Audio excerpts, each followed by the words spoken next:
Talofa lava. Yes. Ua si tia le tau fesuia ingo tupe whaamomoli le Western Union. O lona winga ua whaateleina tupe tala.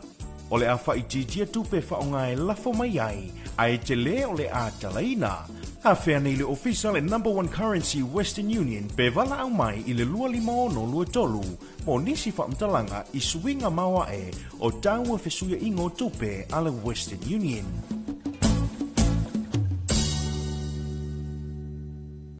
Le polka la me lo ofisio komisio ngā ruenga le malo.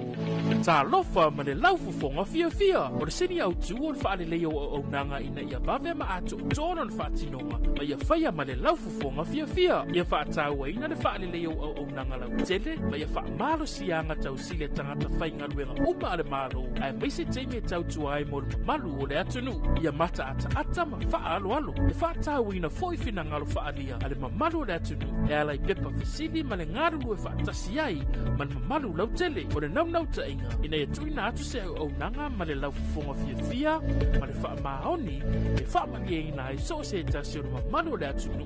Ilona vave ma le lei ato otoa. Ma o nei swinga uma e a matamai ya oe. Wha ma ite swinga le lei. Talofa ma le laufufonga fia.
Lena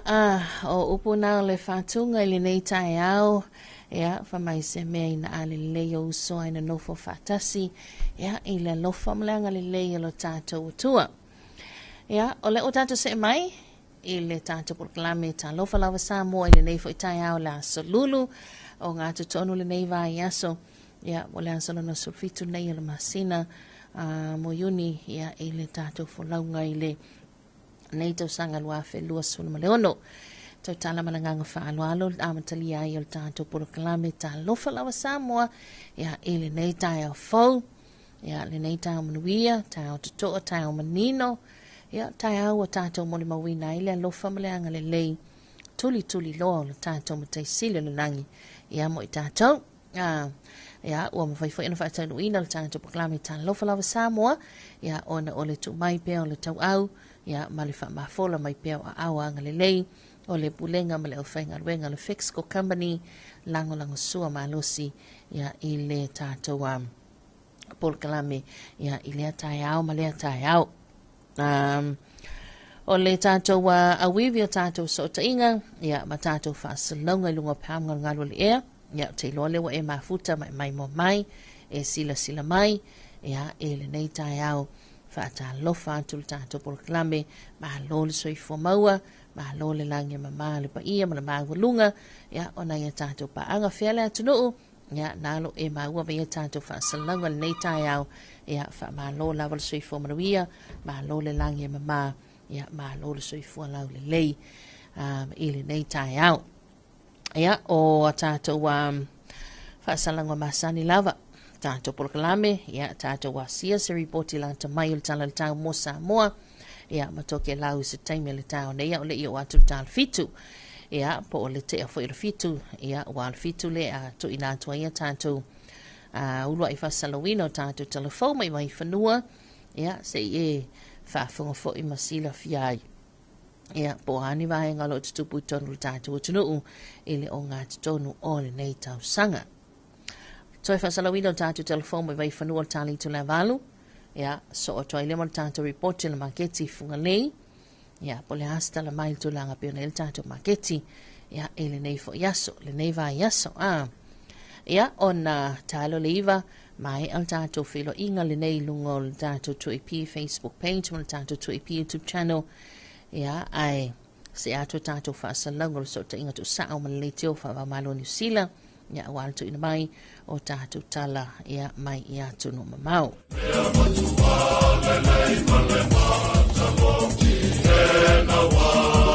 Ia o le so foi e pei ona toi whaatulanga mai ei ma toi tolo pō mai ei tau manga o le whanotanga a le Parliament o le Malo Samoa. Pei ona amatalia foi lona toi uswina.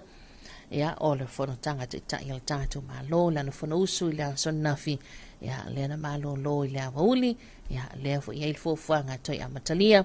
Ia ma toi uswia le whanotanga ia a le Parliament le tala noina foi ma le nauliwina. Ia o le tala le tupe e le neito sanga lu ono lu olu fitu ia e pe ona iai o vaenga fo ila ia e a ngai uma ia ia tātou whaasalango tu sao le o unanga ia a le whale televisi le malo ma le leitio le malo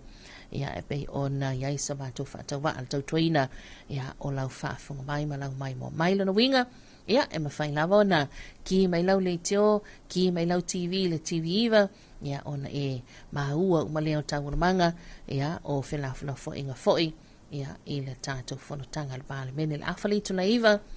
i le tau nei ia o le telo tātou poklame pe ona masaniai ia once lava e alu tātou whanotanga le Parliament e tō loa uma a tātou poklame se ia maia ia ona whato atu ina atu lea ia mō le sila fia mantua fo ele aso lulu na vai o le aso le lau ele manuia ia e pe ona ia tātou poklame whanga solo ia o te iloa ia o le anga isa lava tātou whaasalanga le tātou whanotanga le Parliament ia ele nei aso ia tulanga e pe ona iai ia ma tātou musika lava ma tātou tala noa ia tātou wasia ia mai i tunu te tele lanlangi o mai i o tala masani o le updates masani lava tu inatu o le astala mai a Israelu le aipa i o le lii o le astala mai o na tangata anu o le astala mai o na laufanua le nei taimi ia o le astala mai a Netanyahu ia ma le lātou fo i tū ia le liwane lea i lesi lau pepa o lunga penga te wha ilangi wa kale tele yo o lau pepa i lunga penga te wha ilangi ia le na wha malulu atu ele o mawhai on air start o telefoni le taimi le nei pe a wha pia ia o lau sunga le te wala au mai ia mo le tātou proklami wha malulu atu ele tulanga le na ai tu ina mai lau wha au tustusia ia i lunga le tātou tu EP Facebook page o le tātou tu EP YouTube channel ia moli atu ai ia le lau whaatalofa ia po le ale vaenga te whinangano iai ia tu ina mai ona ta ona fonga ina fo ilea ia wale sila fia le tātou atunuu man mamalo na i tātou paanga talofa atu le sunga ia Aberamo fale tangwai ma Lord Swift manuia leita ma lo le usu talofa atu fo ile sunga ia Siafia Fitoi ia ma Lord Swift manuia lau fionga watching from Olympia, Washington, USA. Ia le na ma Lord Swift manuia sia ma lo fo ile ona sa inga ruenga matiute ia wale ona la fa mai sia tai au wai fa si tele va vele na to taimi ya tatou ia ai mo mua ia tatou waso ia fa talo fa tu fo ile fa fonga mai ile sunga ia la fo mai veu hi ma matalo fa kakale hi ia hi ai me tama tu ngale hi ia fa talo fa tu fo ile le uso ya fauna ia ma lo le usu talo fa tu sia utina o tu sia au kuso le avsa ia le fai mai ia le por calamita umantalo fai alo fa tu fo mo le uso ba le ofisa malu manuia nga luenga ole ai alofa mai alofa from fauna flora lavasa yeah good morning fauna ma lo so fo manuia ta alofa tu fo il tina ya tu se o kuso lavasa yeah ma lo la so fo manuia ne va ngale tai au lo fa tu mo il tina yeah mo lo so fauna manuia tele ne aso A talofa fo ile tuangani a Erwin Fialongo, so I fo manuia, whaaftai le lofa le tua mawhain tātou toi sila wha il mga aftau so I fua, ia lea fo I wausu, e ngā luenga mafuta tātou maltamātou wha lio, lio manu, ia ma sese, manuia, ia le nea so leanga leo le tua, whaaftai brother, ia alo whātou toi ina malom tua, alo whātou fo I mo o tau, ia tau whaia lio, ia masese, ia maul tuangane mal to ngā lue, ia ma lo le usu ia o taimila ia lewa wa leva na pa o le au whai atina e wa nai tuangane ia e mafuta mai lanton muteli sana whai, ia e whai alato atina e o lato maumanga, ia o lato pa povi o lafu manu pa langi, ia o ma moe, ia o pa o mea tua lo, ia o lato lafu moa, ia e fai lato pisinisi foi o lato fale loa o fale pasi fai lato fale falawa ia e mingoia lan tangata ia lana ia matata ia wa uma na vai le matu mutamanga uma to ina ia mea uma ia ai e mingoia lan tangata ia la usu al tangata ia ilana matafa yoi le banda ia le na ole mea le tatou te iai ia ole usu la mo tangata ia lana ia ngā luenga whaatino. Usu maltai au, ia ole foto tele la mo le manu le antunu u ila tau e anga I mai I le tuli manu le pensule mrunei. Ia, mo le lato wha amalo stino. Awa I lato a koleni to tele ia I lato. To tele manu le antunu e anga I mai I. Ia, maa mai le tai au, ma le sungala la manu pa mai. Pola mea le ngafia kangaka e ala popo mai mausu popo mai I tatou pai tu aku ol ma ngai ole sau ole tai au ia male fa ngai no tatou tani ngalu ia e koleni savali awai tai uma o kasto tele e o fo ila ia fiafi fo inga lewa fa solo atu na amatona pongi mai ia o taimi ana e va ai ia awai e pasi umane lunga tatou ofisa ia ale nai e lo le ya tu lai oso ange lunga talinganu lai tu ato tatou ofisa ia tulanga na manaia ia ole fai ole fa malostino ia ole siwaenga na pe ona na usu el to tele usu le team e usu fai sina savali ia tulanga na fa talavatu ma lo lavale on sai ia ma lo la usu nei vanga le tai au ia manatu se tatu se me stato fa fifianga stato musika vai foil tanto proclame Talofa Samoa ele nei tai au ia ona toi fa wa foi lea o tato talanoanga ia atono nai tele lava ni au tala fifai mai le nei tai au ia tato se me stato musika ia ole nei vanga le tai au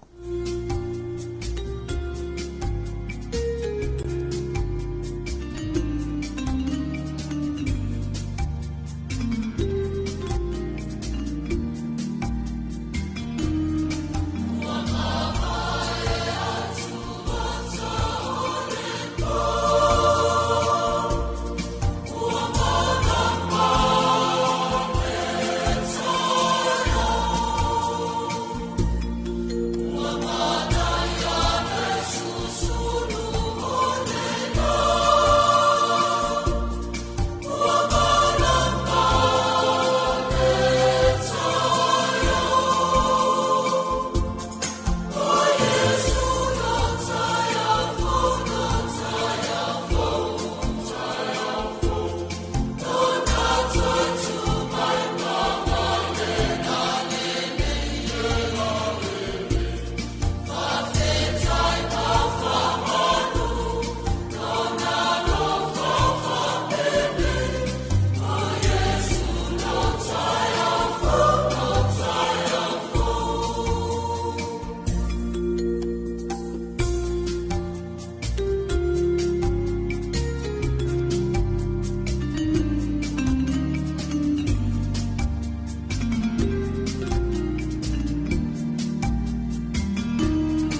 toina o fea ai usupo ye Ke o te alua tupo le asi la me ta pisa mai ngā tai le whare komiti. falongol vai nga luol pol kikian malu la foi wo poi kum wenga kai Mana ia te le ala. Awano le leia le si taru sanga ia i mosi masini fo ile vidi ai la au. Te lo se palo lolo mo i masini. ui papa ke haru sa o alai vai tele ile falo lo mo fa tonga te mo wai masini le lei masini anga ta o oi e kuai Tai te le lava. O te alua tu lai le whare komiti taru sanga ia. No ti e lo le i vai tele se i mata i e masini. Fio mai lo ia tātou la lai funga lei vai tele wha apea sa le longa mo le motu tele i sa la fai. Pe wala au mai fo i numero telefoni 225 251 o wha apea sa le longa i le 5 pe asia se fo i lunga o penga ta whailangi i le mātou Facebook page Samoa Agriculture Store Company Limited. Samoa Agriculture Store, helping you grow. Ole temle watine vaenga ole taia ole oto e 5 minutes le toina talia ole tula e fitu ia ile tautumala unanga nil si fongo Samoa le lua api le nei taia fo fa talofatu ia ile uso ya langi tuaiva le uso ya upu ia fa talofatu ma lo le uso man wiel tutel ne yaso mo liato mantolo faanga yo tato ainga uma ina mantolo ifafolo fatu God bless fa taisi sia lo fatu fo mo o ne tato paanga ya le lo mafuta mai I tokelau talo fani tokelau ma lo lava sui fo man wiel nei tayao ya ma lo fo ile ala popo e pe ia le routine toke lau ia o tātou nei Samoa ia e vave lava le ala le taiao ia o tāpena ngā masani o tāpena o whanau ia o onga tāpena maile au whainga aduenga ia o afo ini ni taiao le nuu ma le awhio anga ia po le afo I se ngā aduenga e usu pō lava iai ia a whai o le sa manu mai se ngā aduenga fo inga lea tau le lea ia mana malo si le nuu ia o le awa luma ia o tu inga taiao la nei o le vato a matana usu mai le au whainga aduenga ma le awa onga ia wa levo na pa o ngā aduenga ia si vaenga sia a talavatu ma lo lava le usu ma lo so I fomanuia ele nei taiao ia fatalo watu fo ile fionga ya lupe matusila le sa na la mai fea ia ma lo so I foman wiel nei tau fa longo mta po ia tu sini Australia man wiel por kalame le ua tolu fa lima ile va viao ia la ne mo fo tatou ya Australia le ua la talata to Australia talfa ile va viao ia tatou le la tal fitu ia tulanga nai pe ona il taimi Australia a talavantu lo fionga lupe ma lord so fo manuia ia ma lo fo ila la usul nei taiao talavantu le sunga ya wele na nai good morning manuia tele lo waso fa after tele wele ia alo fantu fo e la usunga ma inga manuia tele tiu ti ma fai vai pe ona ia le nei fo taiao fo alo titilo atu inisio talalanta mai lunga penga te fa ilangi ia ile tulanga pe ona ia lava le vaenga pe ona la walunga ili poti ia mai so se fola ilunga penga te fa ilangi ia ile felo inga America ma Iran ole vaenga le lena felo ia tu ai ia le Preston el malotelo America Donald Trump ia ita ole la langi ato G7 summit ia pe ona ia le ioenga ia te tau ona iai te tau ona watu la tau ma America ma Iran ia ile talanoanga lea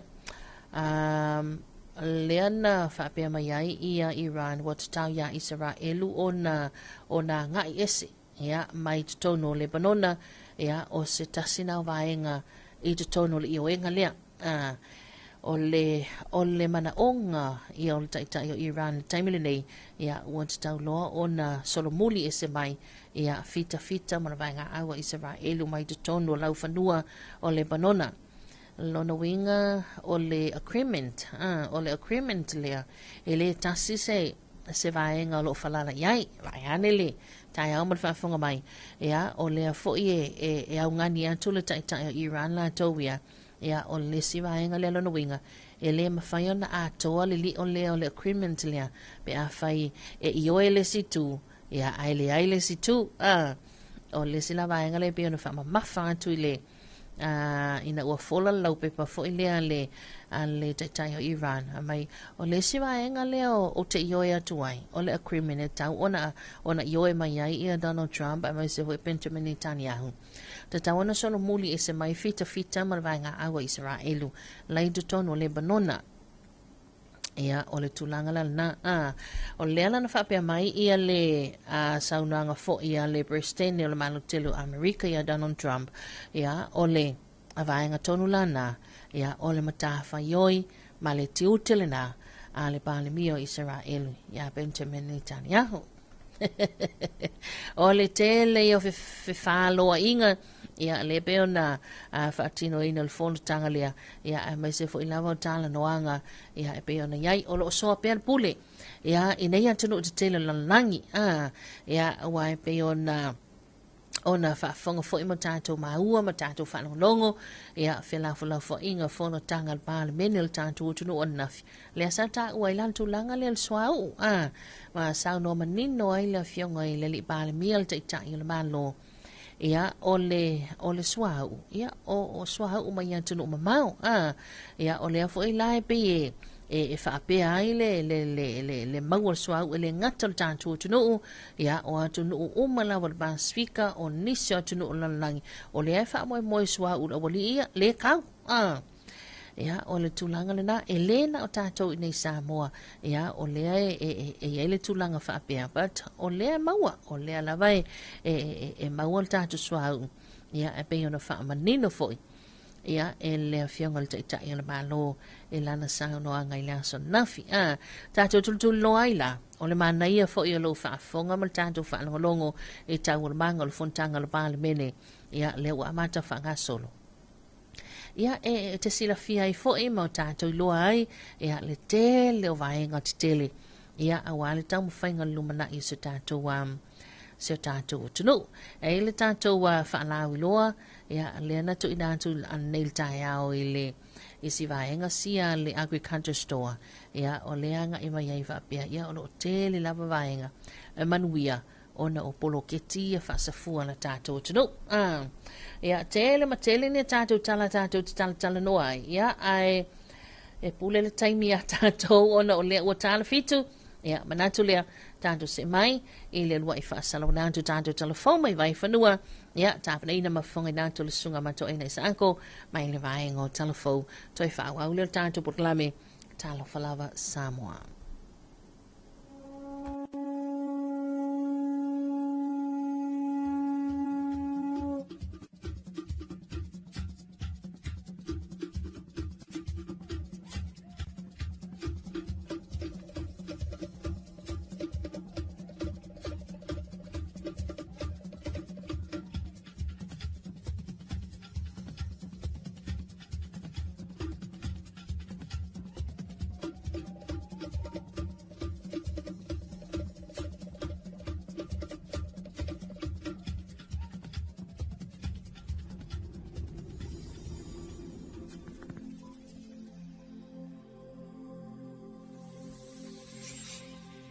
Talofa lava le nei tai awa e lo mai o se whapoponga o talafou mai vai whanua.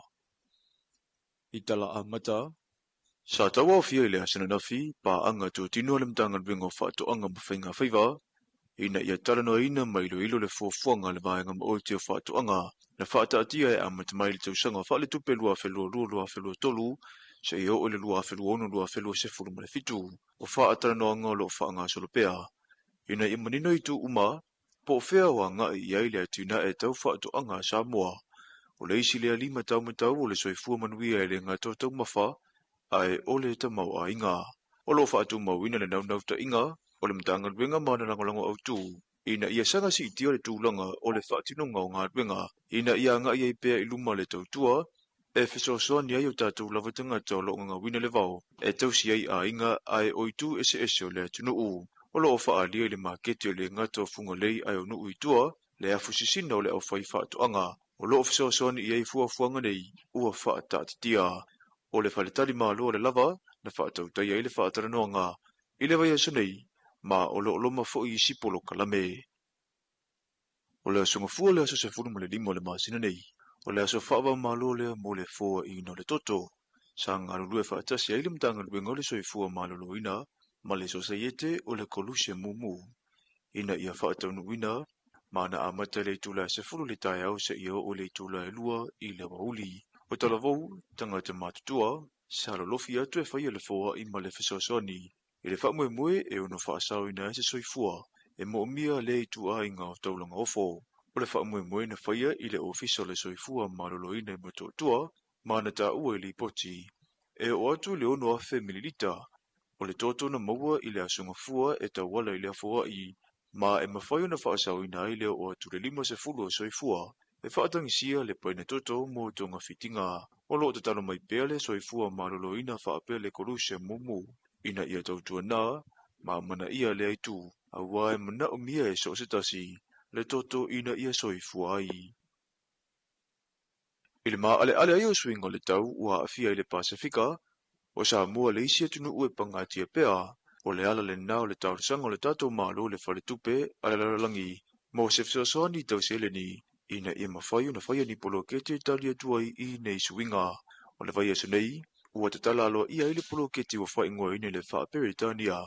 prepare Samoa, e sauni ai lo tato atunu I tu uma, ina ia mawhai, o na talia tu I swinga o le tau, o le polo kete le nei ma ta itua ia fianga o taulanga, e le ngata I savai ai o polo, o vaenga o lo tumutumu I tangata, ina ia mautinoa, e saunga le mu mai I lo lunga, ngā lufafati, ele solo maisi, e whaavaenga o le nei polo kalame. Mua. Whaaleleia ma whaamalo sia fuafuanga, mo le matai tuina, ma lapa tainga o whaalawe tutupu whaafuasei, ma mala whaale natura. O le nei paenga o le a whaawawai, le whaapiina o mea whai ngā luenga whaateknolosi, mo le matai tuina o le tau. Whaatasi ai ma whaailoilo, pōsailingi, mo lapa tainga o whaalawe tutupu whaafuasei, po ni mala whaale natura e ono tu lai mai. Mo le silafia e le atunu. E le ngata I lea, o le awhausia fo I se whale wa ai tau fou, ia ato o toa le au nanga e o fo ina atu. Lona lua, o tapenanga mo le tali atu I whaalawe whaafuasei. O le vaenga o le a whaamalo sia ai le ngā lulue so tau au, a pūlenga talawhea ngai, alo tātou malo, mo le tali atu I whaalawe tutupu whaafuasei. O loo wao fiai ma fuafuanga, mo le fausia o whale tine I mu whaapopo I salawhai. Lona tolu, a tina e ina o le taulanga o salolonga, ma le toi whaale leia o aseta titele, ma whale o le malo o lo I tutono o le taulanga. O vaenga le nei o le atina e patino mo le taulanga I salolonga. E lalo le vavaainga le mta ngā luenga titele. O loo au fiai le tāpena ina o fuafuanga mo le ngafa taulima ina o atina e salolonga. Toi whaale lei le maketi ina ia mawhaio na whaatino ai au nanga uma le malo e peo o polu. Ina ia whaingo fie mo tangata o loo au mau le moto salawhai. O le ato e whaale lei fo I au wala ma le puipuinga o le ngata I whale. O le ai fo I se no fuanga mo se malaita alo le whanau. Ma whai ngā malo o longa le mamalu lau tele o le atunu. E peo malaita alo ma paka la aiti o loo ia piane. O loo tu mau pea le talitonunga le tātou malo. O mea ele lei mo polo. Ele lei fo I lea mo salawhai. O loo ngā lulu e whaatasi tu tino le malo, ina ia whaangaioi le whaama ite. Matau ina isa ako talafou mai vai whanua. Ma tātou talafou na mai vai whanua mo le nei fo I tai au, se isona whaapupunga, I le awa uli.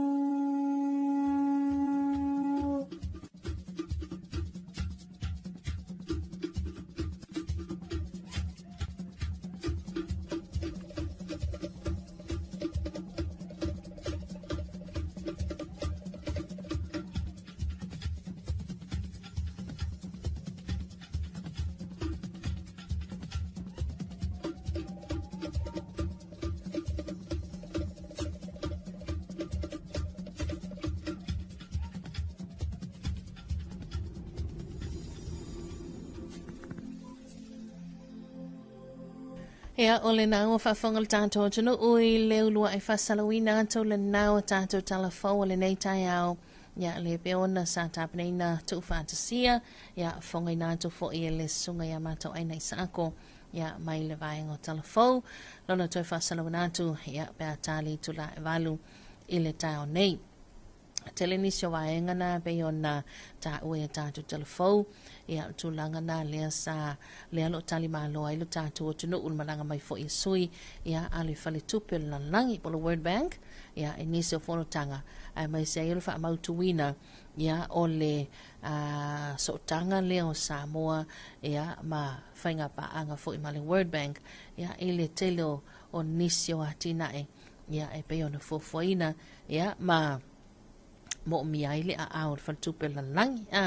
le na sau no manino ya le fionga te mai tai sui pa le mia ona po mon pola ana rosa ale molio o ya e te tala lo ia le tato wa polo ketil na ya ma to lo wina fo ye fa va e ngai pe ona vai yai ya o le vo ila o atu le yai te tonu ya al sia manto motu isala fai ya ile fa so ina ma le tala no ina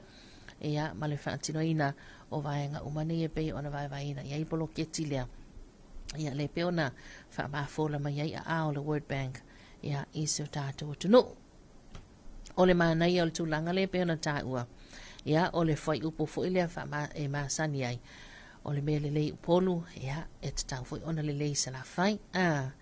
ia fia la ia tātou tamaiti se vai le la whai a tātou playground wai a ngai mai nei tu nei ia o tele o le ia tātou a malai ta alo tātou paka ia mea ta alo ngai ia wha alue ia swingi ia mea ka avirivili ia so e ngā mea ia e ta alo il whanau wata o lea fo ila wata o tonu o le fuanga lea ia o lea whaatina fo ise vaenga whaapea mole motele sa la whai Manai e le ngata i atina e ia atina ina o tātou lau whanua ma tātou lau ele tūlanga tau whatoanga ia o le ngata i whale ia mai se fo io nisio o vaenga pe ona ia il tau langa i sale longa ia le fo ta oto le fofanga le awha upopo i manisio o unanga fo ia tai pe o le tine mu o talia tua i whana lawe tutupu whafose ia mai se fo io o tūlanga ia le whaaleleia ma le whaamalusia o fuafuanga ia ina ia mawhai ona tino mai ia malawea ia ilo tātou o tunu Talofa atu nei vaenga le tai ao i le sunga ia lu teo ia maalol soi fomanuia le alo mai mo mai Seattle USA ia le ua tāl sultas le ua te al sultas ia ile taimina il malo tele ia good morning Lu malo lawal soi fomanuia le nei tai ao malo fo le whenga i mga weka matiute Talo vantu le fionga ya tangaloa fo mai file mu taito. Ya good morning ma lo nga lue. Ma lo tiu til tai au alo faanga ya mai tangaloa file mu taito mau ia pia. Ya so fo manuia lo fionga tangaloa ma se to ai nga dei tai au manuia tele ne aso. Talo vantu le sunga ya sai fo lau a fele a liva po aliva. Ta manuia fa ma lo tautua ya good morning lo fionga sai fo lau. Ya manuia tele tiu te mawhaiva pe o ni aile nei tai au. A talofa foi le sunga ya puli le ite moala. Ya ma lord soi fo manuia le lo mai mo mai inai au kilani New Zealand. Good morning. Talofa atu le sunga e whaapa ia epa. Tai au manuia vi ia le tua. Ya ma lo lava ngā le lue le lo mai mo mai nani i fiti fono tanga. Ya ma lord soi fo manuia whaapa ia. Anga le fo ile tua. Ya ile au maua inai e fiti ya nisi o fono tanga i pe o na malanga tuai o le ngu o pa umango o le ngu o lo le senga i vaenga le fiki o le pepa pi ya wa pe o so ana le masane na ngai mai ya na ia tātou tangata i fiti ya maua mel fa mai se a mai ne me fo ingane o ingane ai ata fai mai ai anga kele nga Samoa fa mai se le ia manga ia o le original nga ya malo manuia von tanga fa pa ia ya mai se lo sainga ke o sa wa ngalo o le time lo ante le wa se fulu mal fa minuto le te neli to la fitu ile nei vanga le tai au ya ta ua fo ia mama na ia lesi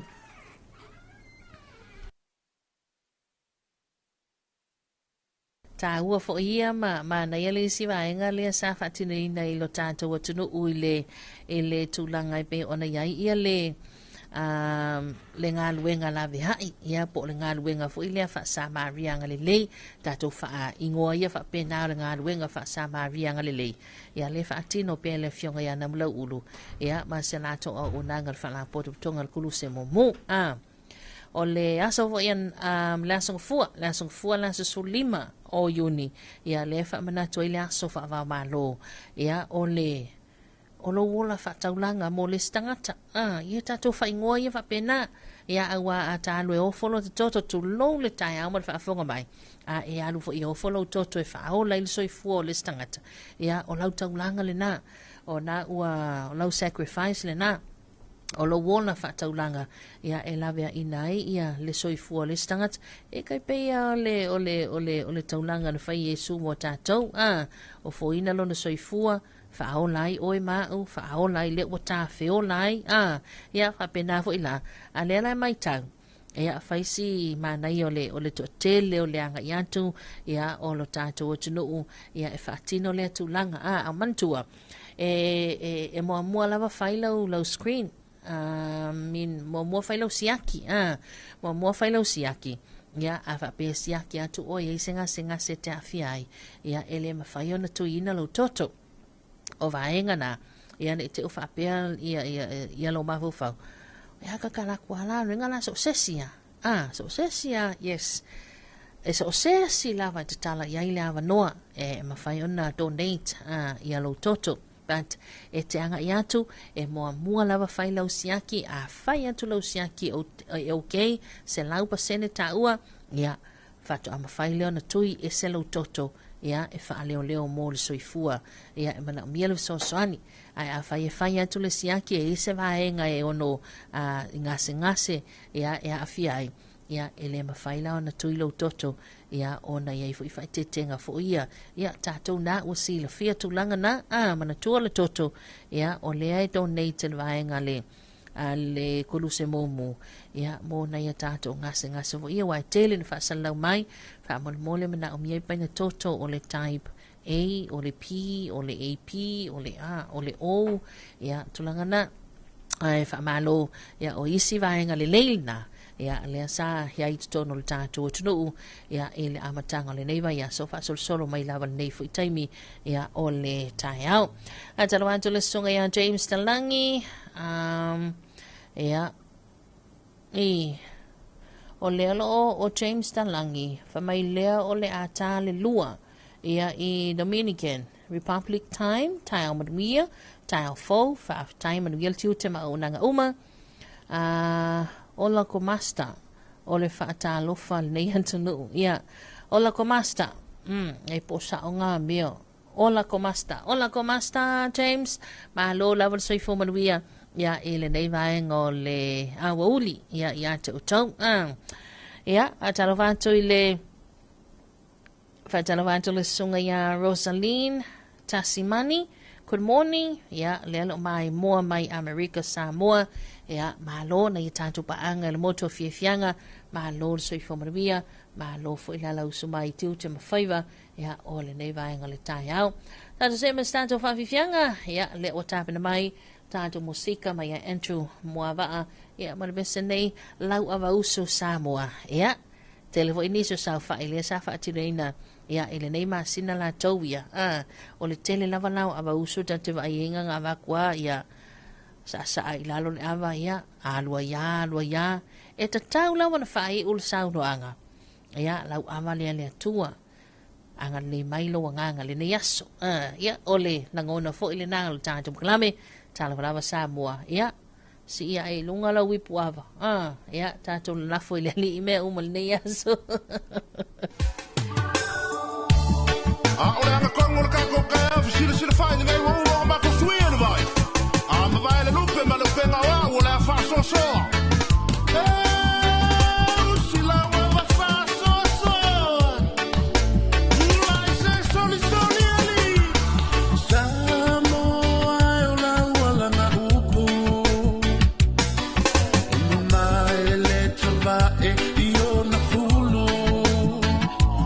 Ever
O le taimele watine vaenga le tai ao le ua lua se fulu ma le 5 minuta le o tai nei le itu la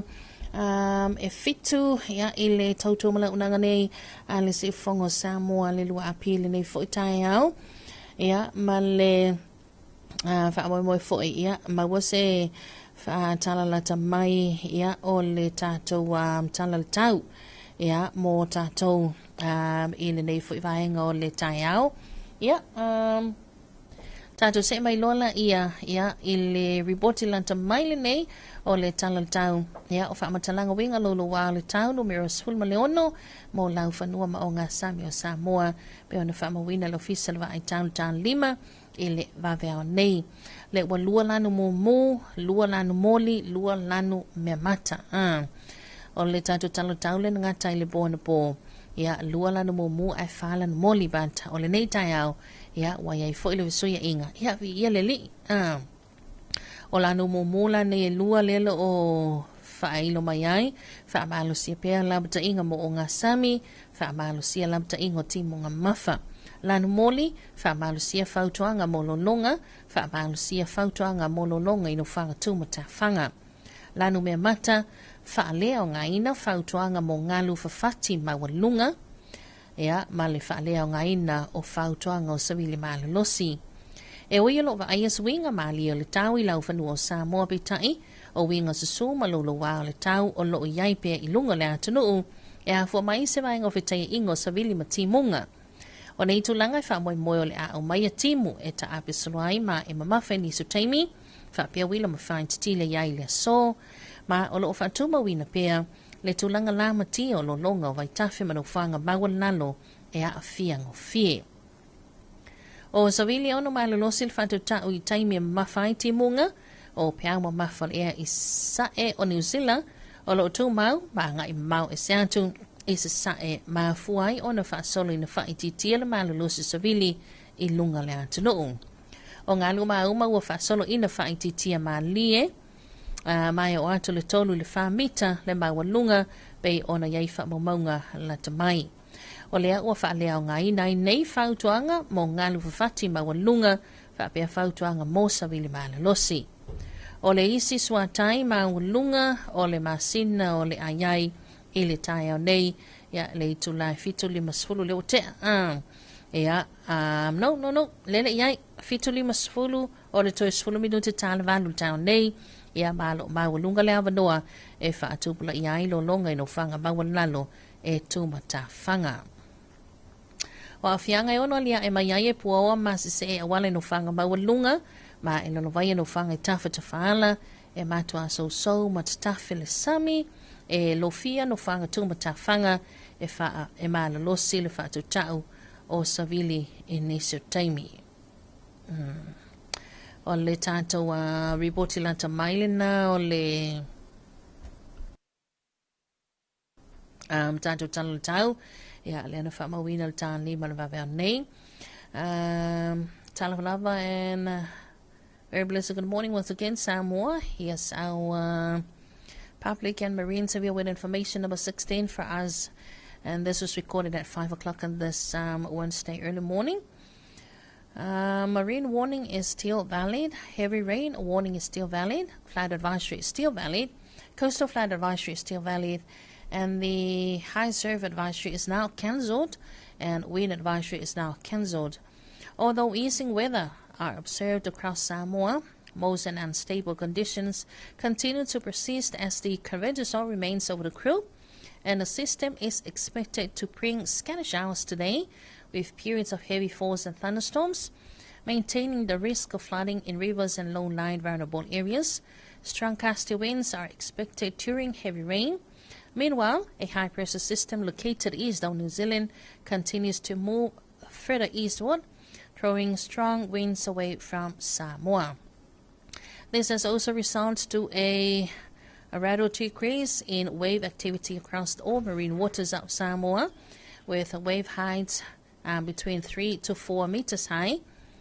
as per latest observations. As a result, wind and high surf advisories have been cancelled, and in addition, another high tide of the month is expected this morning at 7:50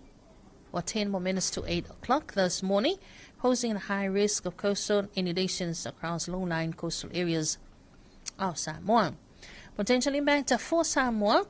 poor visibility, focus slippery roads over mountain passes and ranges, and pulling near roadsides and waterways, strong currents with very rapid seas, and coastal inundations, strong gusty winds at times.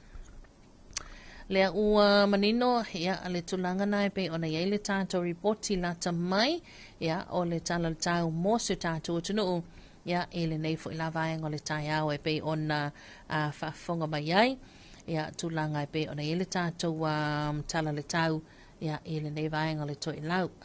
nei vaenga o le tai au ai o toke lau la vaia ia tala wani toke lau ma lo na wal sui fo manuia ia o le tala le tau mo o tou le ana whaamawina la awhare i tula lima i le vaveao nei. O se vaenga o pēr mao le ea whapeao ma timo lo o awhia i le antu to i lau, o la mta inga mo sawi le maalo losia lo whamalo sia pēr mo o ngā sami uma o to i lau. Mo o ngā sami o le antu to i lau, mo o ngā sami ia o le sami e so ia mai se lava le tu mawalunga au ma mai le tu saute ia o le sivaenga lea mo o ngā samina mo lau whanua whiololo whaasolo ina ma lo se savili mai saute sae mai whaatu tau niso taimi o le vainga timunga, vainga iona tuatu e timunga, ma e mawhai ni so taimi whapia fo inai wila ma whain tili. Talavani once again to Galawan. Here's your morning forecast for you, and this is recorded at 5:30 on this Wednesday early morning. A trough of low pressure with associated clouds and showers affect Tokelau. A strong wind warning remains at force for Tokelau waters. Over the marine waters, wind flows southeasterly, winds from 20 to 25 knots, very rough east, and coming in by moderate southerly swells. Over land, moderate fresh, occasional showers with isolated heavy falls and thunderstorms. Ia o lo labata ia sa vili malolosi le lo fa malosi fo imo onga sami umalava ia o se tato to motu tra o toke lau le nei tai au tamu fai lava ina ia fa ailo mama nino atu tulanga tato tanal tau ia ele ngata tato tunu ia mai se fo isi tato wa vaenga si o toke lau ia le peona maua mai ia tato wa le lato tanal tau mo le ngang fa after tel lava bulenga male o fainga wenga official wa itau ben solomon nei ia wa ta otole mani nongol tatu talal tau ia e pei ona iai o le afuanga leo le vave tu ina atul tatu talal tau ia ile tai au atu ai lava le te o le fitu ona tatu purkalami o le nganga fo ile ina ia isila fia ia aile i a matau fo fuanga ia walto tele ia e fua se kia kulle ki ol tu epi po le hale kala le kau ia fai kamanga se fa akari ke isi onge vave oi kai se fa akari po la kala kau ia tulanga na e fua fo ile tala le tau lo la e faile nei aso pe timu pe la o fua ile tala le tau lo se vai a me se la mato vo ngale e fa apia ia le u mio mato se vai ia e fua fa pena ia ta penanga ma sauninga ia e fua fo ile timu ia avele suia nei fa na wa onga e le lava le ave pe o spea o fu ngale tono le ato ia vaenga na ai tanu tultul loa ia le afali tu le lima ia ile afiafia na nei ia leo le ata mau se isi va poponga le tamai ia o le talal tau mosa mo matoke lau ia ile afiafia na nei se marvalu ati le ua toe lua se funu ma le fitu minuta le tana talia o le tula e valu nei tai au fa talofa atu ile tinaya lita se yuli talofa atu tinaya lita se yuli ia malo le usu vi ile li o tato o lia mai le yaso anga le li manuia tiu te le yaso fa longo atu matau tu ia pia after tele lava ia te ultinalita ia manuia lo tapo inga le yaso talofa atu le sunga ia Matilda aki tawil ili good morning malo so ifo manuia Matilda ia manuia tele tiu te mafaiva o le nei tai au talofa atu le sunga ia tasi te maseo tau manuia radio tu ipi manuia ngā luenga le nei tai au ia le lo fa fonga mai mo mai i au kilani New Zealand ia ma lo lava le lausu ma lo le mafuta mai le sunga ia Kaleopa ene ia le lo mafuta mai Madison i California ia ma lo so i fomanuia ma lo fo le ona sa i tiu te mawhaiva ia pe ona iai ia le nei tai au le asolua ia tau tato se mai le stato whawhiwhianga le sao tama matena le laumua ia o le kolisi o Weselei fale ula ia lato whawhiwhianga le tato poklame Talofa Samoa e le nei tai au.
polka la me lo ofise o komisio ngā ruenga de malo.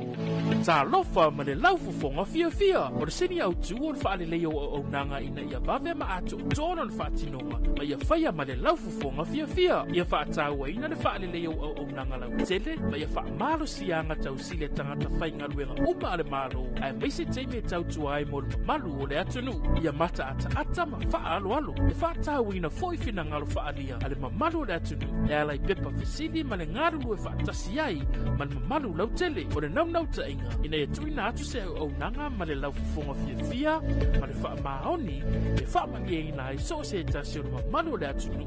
Ilona vave ma le lei ato otoa. Ma o nei swinga uma e a mata mai ya oe. Wha ma ite swinga le lei. Talofa ma le laufufonga fia.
O le whawhiwhianga na mai le o VPC ia a le tauma pan ia ma le musika le na ia le na wa e sila fia mai le ngō le bese o mea e ao o na e sila fia ia o a mea ao na e sila fia ia mo si vaenga wa inga le sa unil na tau wha amala malamanga ia makua i awengi paelo poi maasi ma le o tau mai ava mai o le favoriti le al toi ina e fia al toi ina e tau sami le poi maasi ia ale ia e misi lo la poi maasi mai le aso ia longa winga ia ua 2 mili mana mga wha sone e maka ugia wo i whainga le sto ere ia o whātunga o le nei soi fuanga lero tātou iai e tu sa le whātu pese ia ma le whātu tala fo i lea a sau i la upo pese a la waenga ia e pe ia e mo i o langa whai mai il toi ina ai le loa le ai o le whatunga o le whatu o le pese a sau fo i la le tala fo i leo mako i maa ngai ai lau whanongolongo le story le sau pe ia o le mena tupu e tele ni se o tala e whaawai mai lo na whatuina i le mea mo i nā tupu i le mea mo i sa tupu ba ta oisi tala tele lava o tala whatu ia whapena umalava ia le tele o whatunga ia iai ia tele o whatunga a pese mai le tā mai le teine tele ana o whatunga le iai o le pese mai darling o le pese mai dia o le pese ia sa o ilo su mea o le pese mai lo le popo ia i le tele o le mau whatunga lelo iai e pe o le aunga lawa le na a le tulangana ia o le vaenga hoi lai tau apa ia tātou whaasalau ngai tātou musika fo ia mai aso la tātou musika mua wa aso la ia lena pu e lawa i nei tātou tu e pia tātou Bishop Singer ia le peona iai ia nisi o le tele o whatunga le puni a lava o le maatu lua ia o le au whaipese a le whauula o le whaiwhaiaso serenaders ia o le au whaipese le kukama ia se mai le vaenga le whaiwhai isi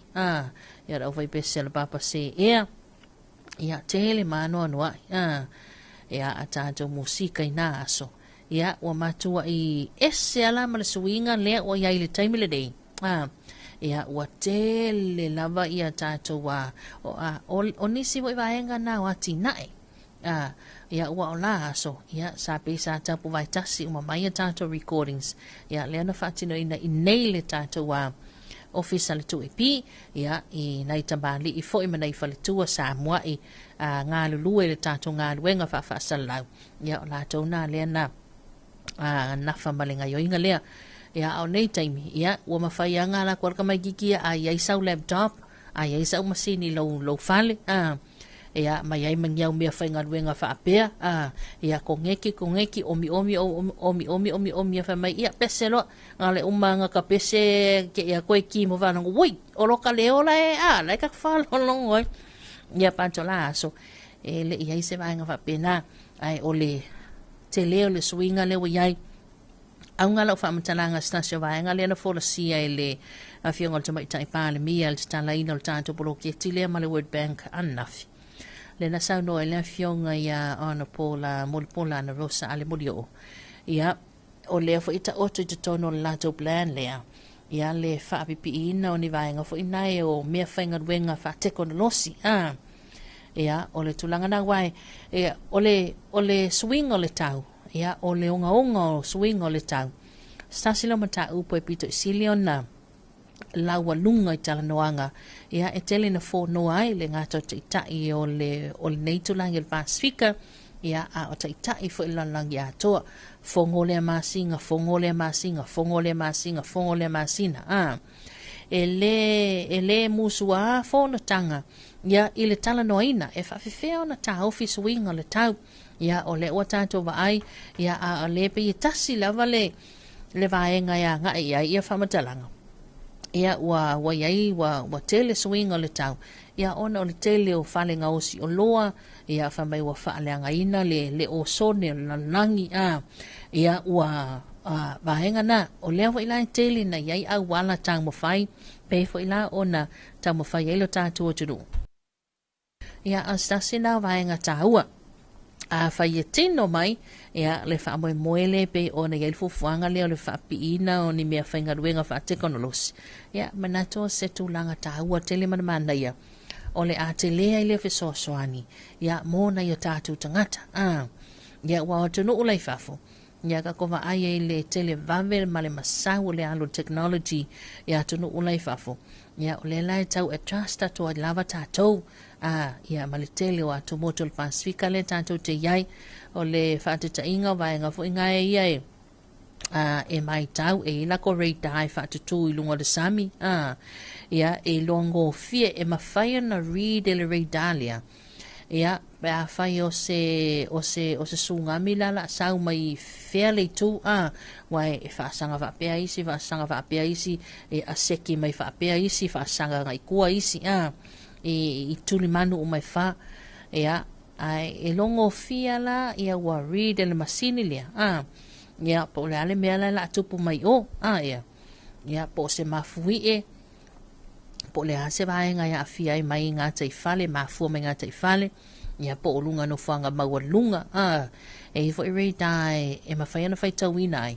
ia me se la tunu uia to ai le eisa e ia lango rei dai whai tauina ai ia o le mawhai lava ona whi malanga ia ta vale ma tangata ia tu salava pe to le eisa ai e fo le kai me sa wai le resound al rei dalia wha mai e le mawhai ana to e whi malanga i tangata ia ona e a mama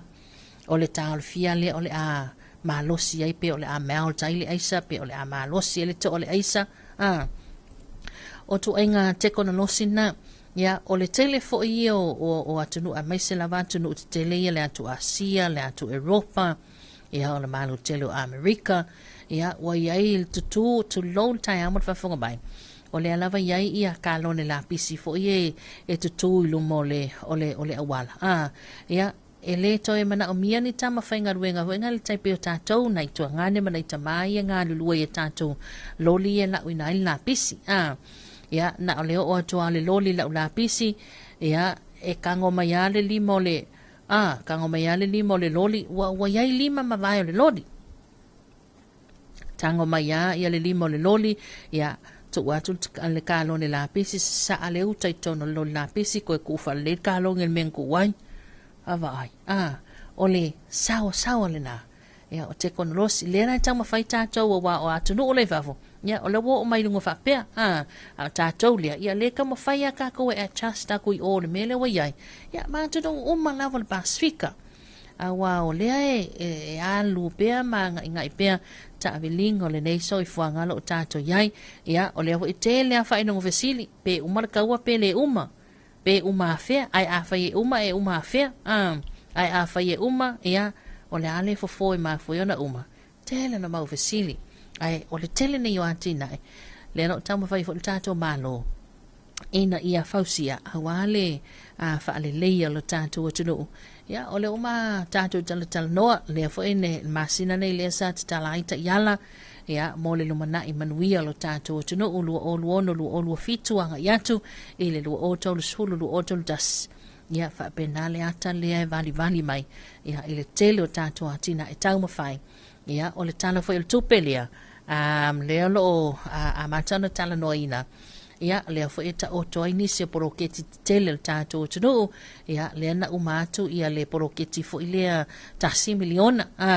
ia o lea ua valo ia fo itulanga peo na il poroketi 2 miliona ia lona winga o le a tili ai ona whaateleina ia le tamau ainga lo tātou tunu ia maise tulanga pe ona iai ia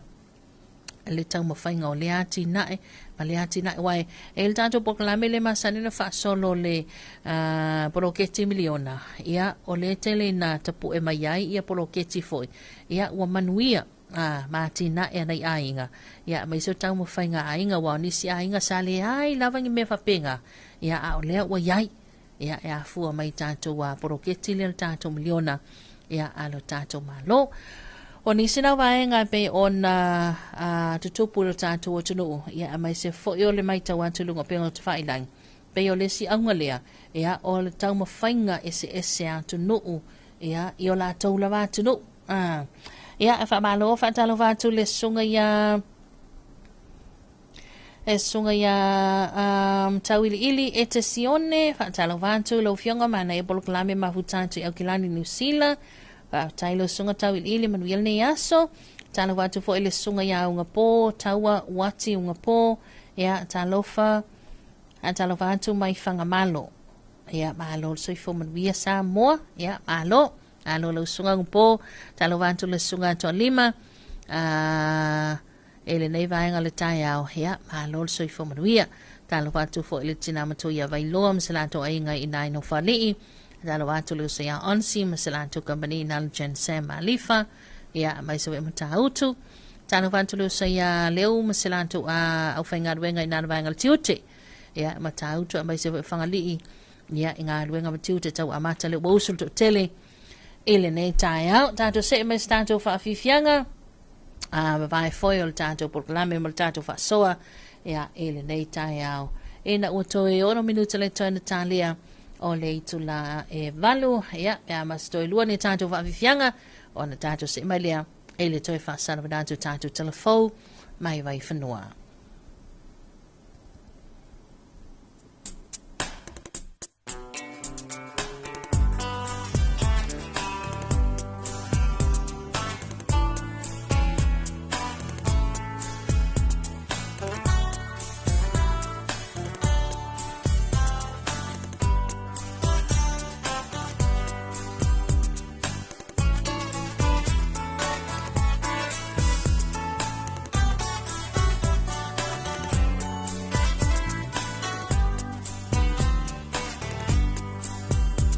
Anga elupe ole taheo Tau sangi mai manu ole vabeao Osoa elefetuao Walata lata fo iinao Tau tala ilepuanga ngana Longo ni iti longo inaihama Seo tau sufono tala tala Isa mole bedina oleva Sa awele la se iangi mai Galue ole sami se io se atuai Vetue ole langi sawi se mai Lo for fear fa longo ai langona leva I vai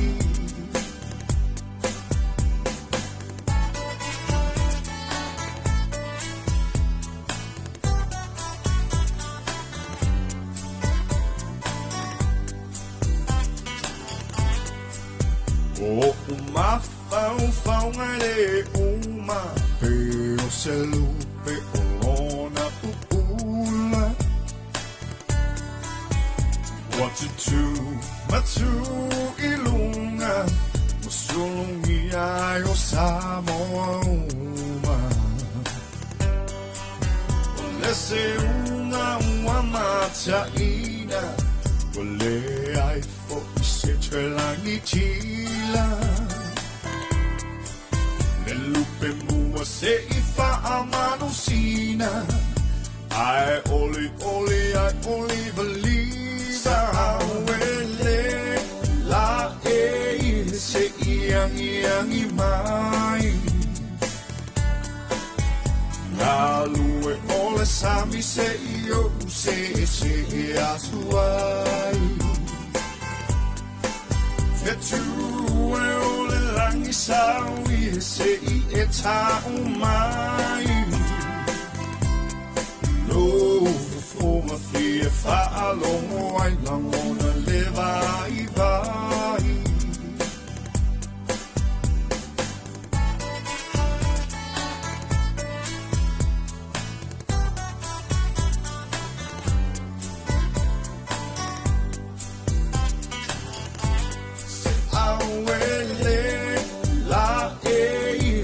Iangi mai Galue ole sami se io se atuai Vetue ole langi sawi se mai Lo for my fear fa longo ai langona leva I vai Awele la se iangi mai Galue ole sami se io se atuai e tu e o le langi sa ui se I e ta umai lo fo ma fi e fa alo ai lango na le vai vai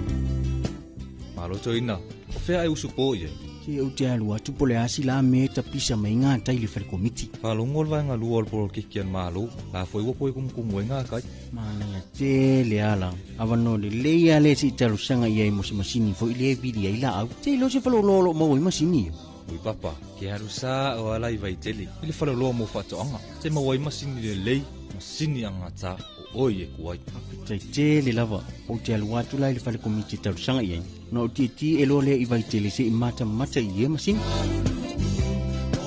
Whiu mai loia tātou la lai funga lei, mai tele, whapeasa le longa mo le motu tele I sa la whai. Pe wala au mai fo numero telefoni, 225 251 o, whapeasa le longa, I le 5-3-1. Pe asia se fo ilunga o penga ta whailangi I le mātou Facebook page. Samoa Agriculture Store Company Limited. Samoa Agriculture Store, helping you grow. Nei se nang tanto fa salonga fa business fa lau lo fa tala fa tu bulenga ma le ofanga wenga le fa le lo fa to anga le nei vai nga le tai au ya ma lo so fo man wi ma lo le osu o le o tanto le tu lai valu ya ile to to na unanga nei si fonga le atunu tanto se mai ile to fa salawino telefone mai vai fanua ya tabine na le sunga ma to aina isa ako.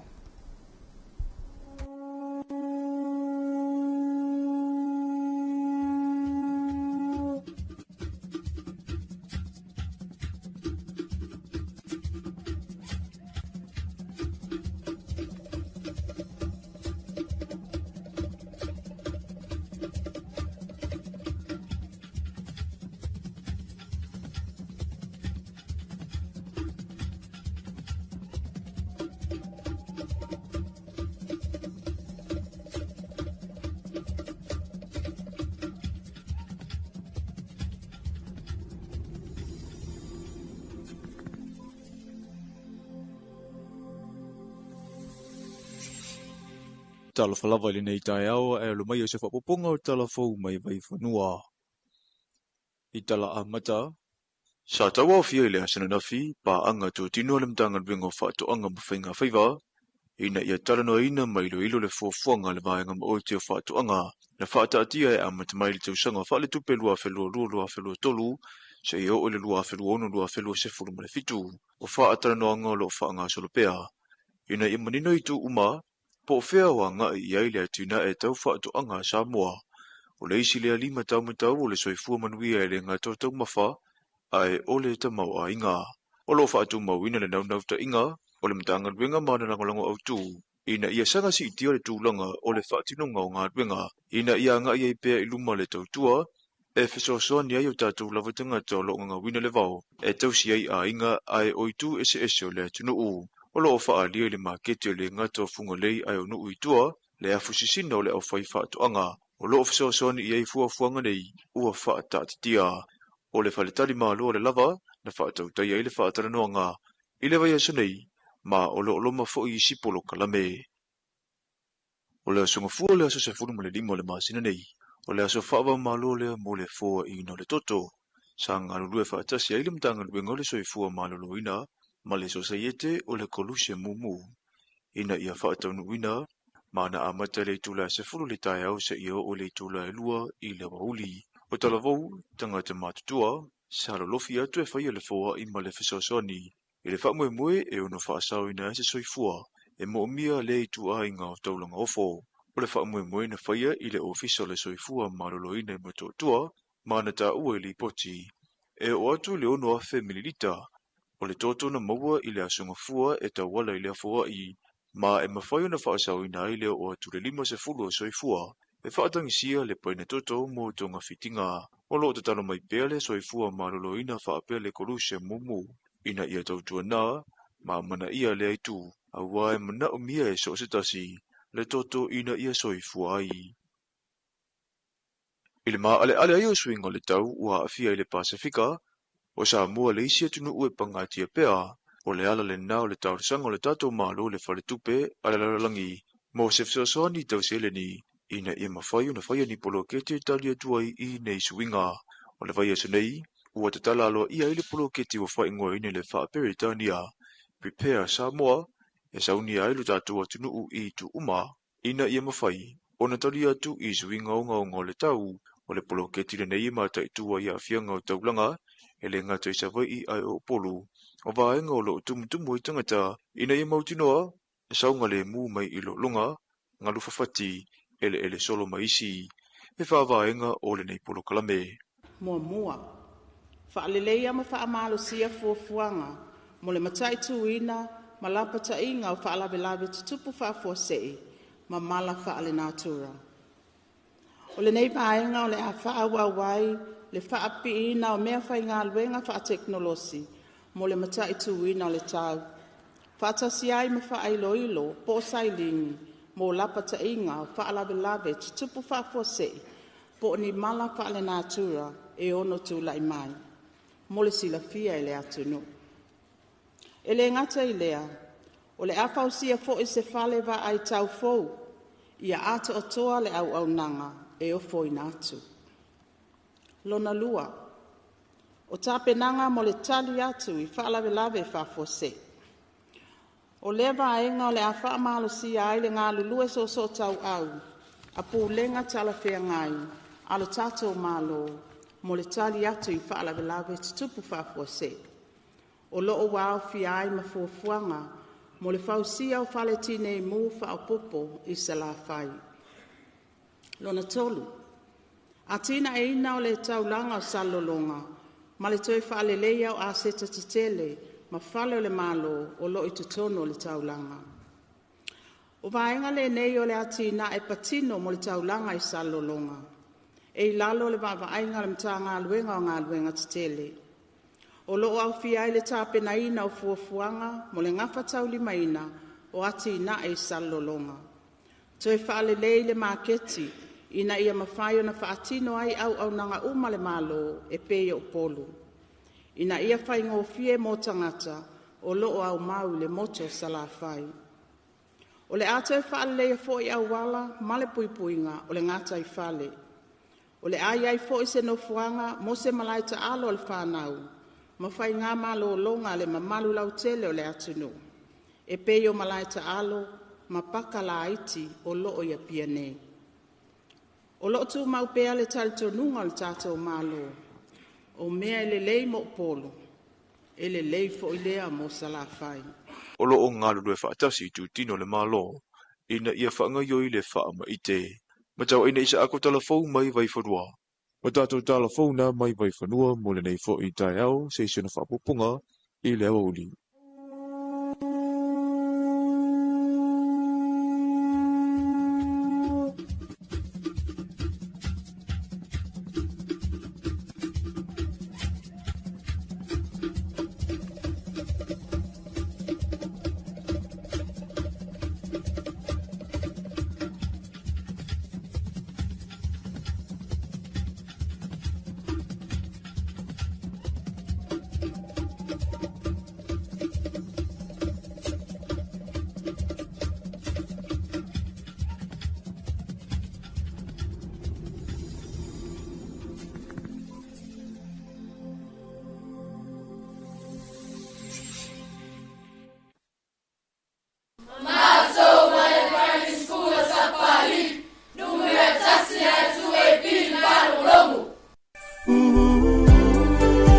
Talofa maloni ko vani tolo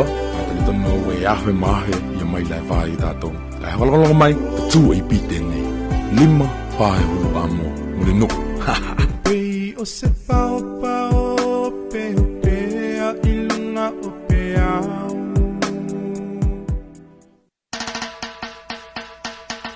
ko le tamile watine vaenga le taiao ia o le ua valu minute te ine le itula e valu ia o whaafonga fo ila tātou tunu o e le toi whasalawina tule nao tātou talafau mai vai whanua ia le pe ona sa tāpneina e le sunga matau aina isa ako tēne le mea alo yoko lima le taiao andalo vantu i le sunga ia vai moana sau malo seu malo ia tai au manuia ia o lo faanga ia watu i laulii ia se o tamai a le apai muli anga ma se o tinai a se nani le apai ma lo soi fo malangi ma maya o lua matua God bless manuia nei tai au fa aftai vai moana ia manuia telefo i tiu te mawhaiva ia o le nei aso e pe ona iai ia o le mai el tatou whaafifianga leo le ato inatu. Ia, ma le whautuanga tani lau malu o tai au. Le ua mai tau atu o se sulu matango fia mai le la. Ia, o no malo si lau fo ile savili nei tai au. O le vaingala tamaina leo tiltilo toi whafuatu le tatou ofisa. Ai mai alo le tatou pese nei so soani lau malu o tai au. Tatou se mai lo lea. Ia, le oto aita nu mai fo il tatou report il tatou maketi fungalei. Ia e pe ona fatu tai al tofa ia fotia moi ona fola sa. Ia o le tai au le so fai.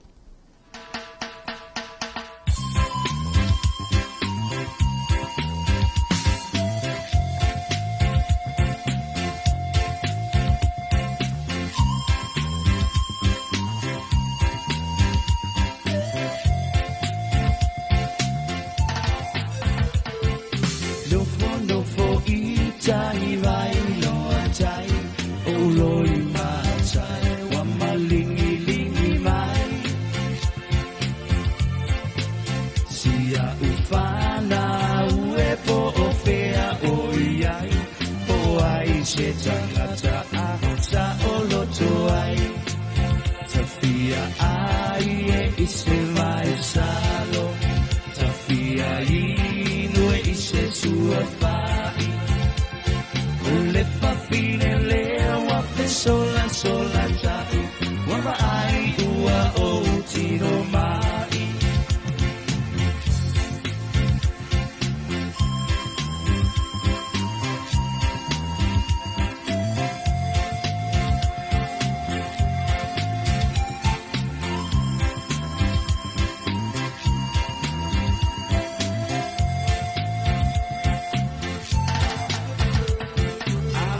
Silingia ita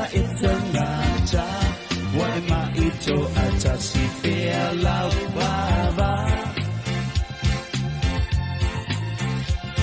ai otani pupuni atu ita ngata le fa fine na ya le fai la ufala Sofia ai e ise vai salo Sofia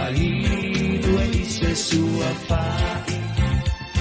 o le fa fine le wa fe sola sola tai wa ai ua o tino mai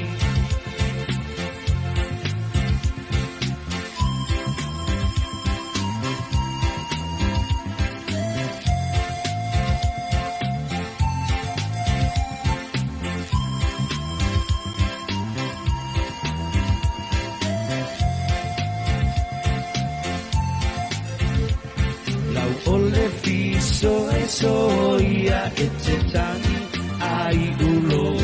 la lu ilo tina momoli o alo fai lo ainga wa mali e lo ulo toi la tau singa tafia ai e ise vai salo tafia ise sua fai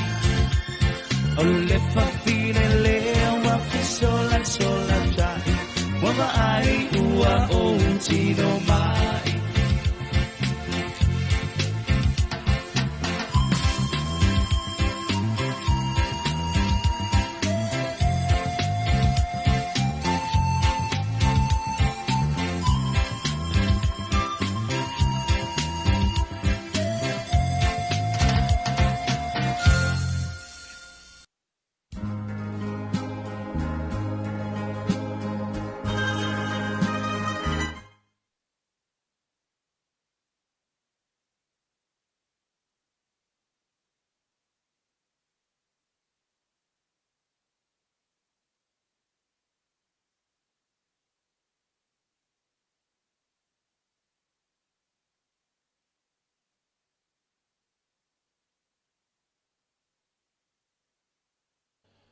tayo manuia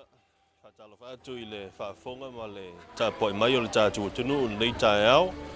o le asolulu le nei sifulfitu le nei o le masina o iuni nei tausanga lua awhelua sifulu ma le ono tali tonunga lo manuia le tātua tunu lo manuia fo i le ngā solonga ia o whiau matiu te tau a mata o le nei fo i a sofau tātua au lia i le lofa ma le anga le lei o le tua ia whaatalofa atu ma lo le soifua maua ma lo le langi mama o le tātou le poti masani mai le tātou maketi nei fungalei ia no fuanga lo autova ma tapu vai tasi mai ai i a whataunga le atunu mai se foi ia o lau whai whatoanga lau mai la tau fua whaeleanga ia o fua foi o velevelenga ia mai se foi ia o lau whai atinae ia lau whai poloka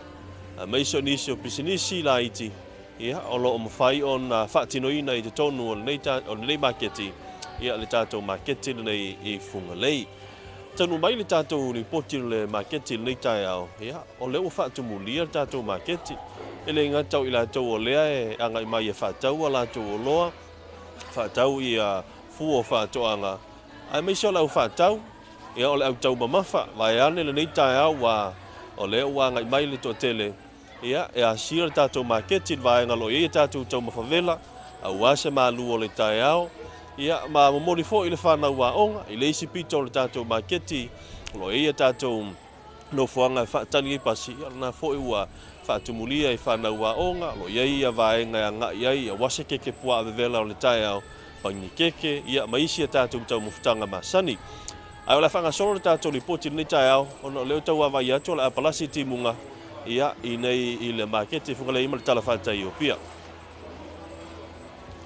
ia tātou a mata atu i le vaenga o loo ia tātou tau ufina o tau silisila atu e whaisina la popoa ia o tātou ufi o le ufina na le e whai mai le whai whatoanga e ona ina o le palai wea le masfuta la i le tau ufi ia whaisina la popoa tele o tātou ufina o le palai wea ia lo maua i le pito i ngā tai o le tātou maketi nei fungalei ia so atu iai ma tātou popo lena e whai ona ave whaalifu ai lau palai wea apena foi a tātou tautalo ia na ua tatia mai a tātou tautalo e whātalo i le tautalo lus futala wa le tauana le alu i tātou tautalo i nei maketi i nei fungalei e lus futala lava le tātou tautalo ke le tātou a topopo ua o mona o alelei maua lau a tigi popo maua lau popo ia maua malau ato e whaonga ia te le tātou whaaputunga popo a ngā tele mo tātou taumutanga o whaalifu ia mso se mea ia tātou tauli ia heisina tele o uli o le tātou tautalo na tātou tauli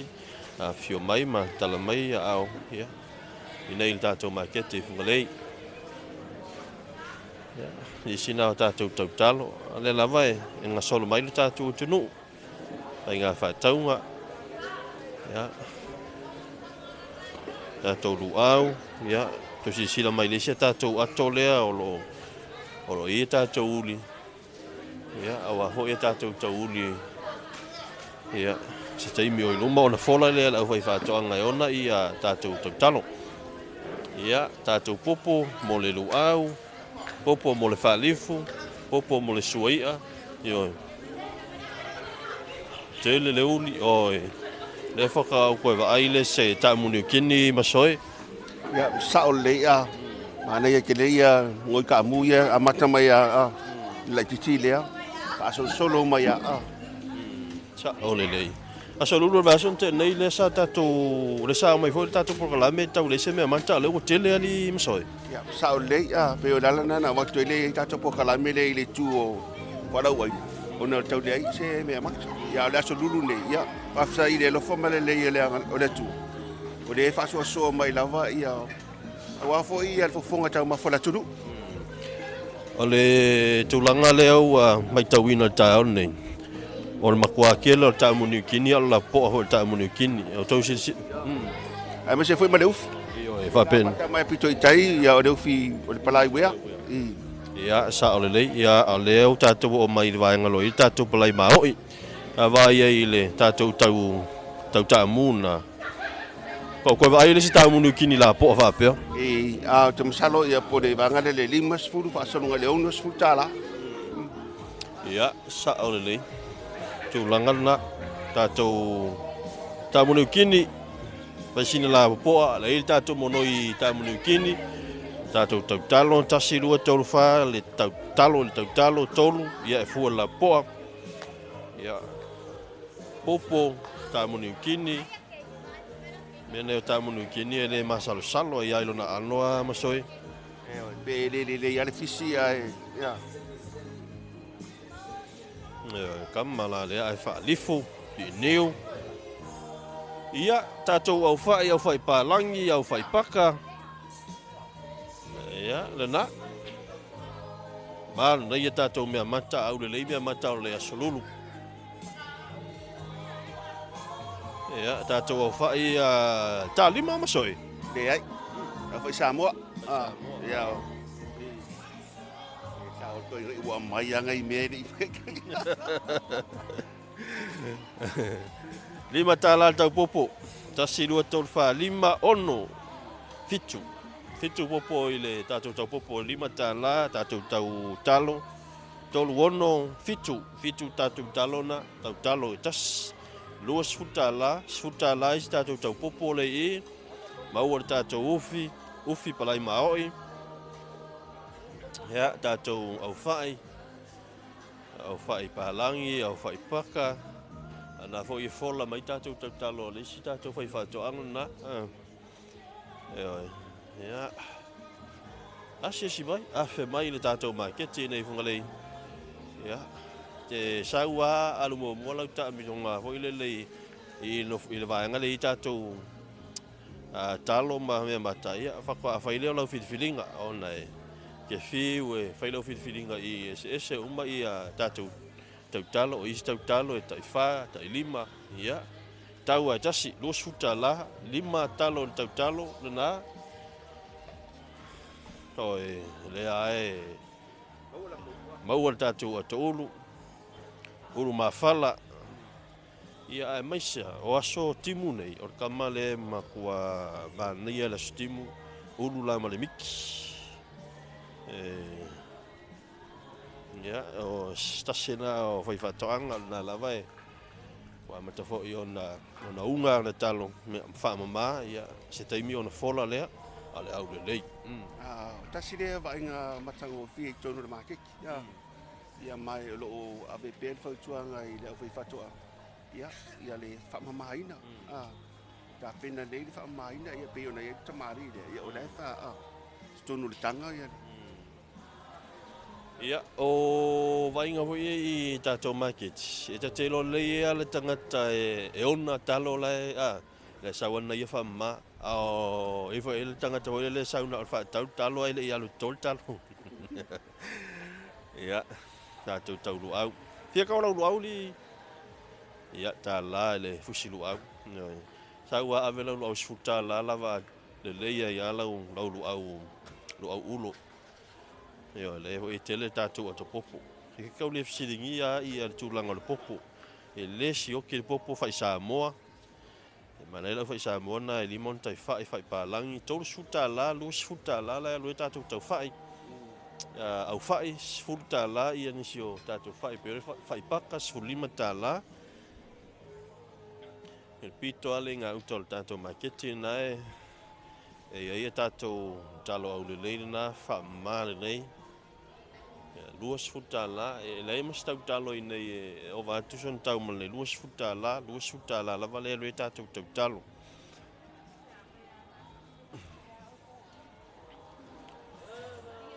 talo na e pa ilo na fa ni ka manga e mu piniki lau fonga fia lau fai fatoanga pese fia ia tele ka mu ia o le si pitola i o ka mu king ka mu konga e lo po le fast food ka la ile ako ka mu po cold food ka la po ya tu salo le ka mu la po le se me le lima sukala mana le makua pala ai fa lifo ia na ai ko ki sila mai ai le tel ta mu le wala o mal maketi el ta mu o ko fa u kai ai ya ta mu ya na o tauna dimas furu fast food to sutala tel ta mu ya na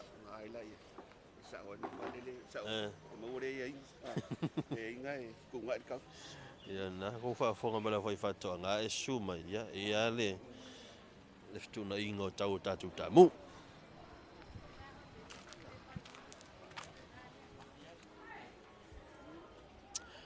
ya le na wa to mai mo mai le tatu tunu ue ya ile tulanga au le le lo ya i le tatu market nei funga le matango fie le tulanga le mea manta ya langa le fa to au suma le fa fa to ana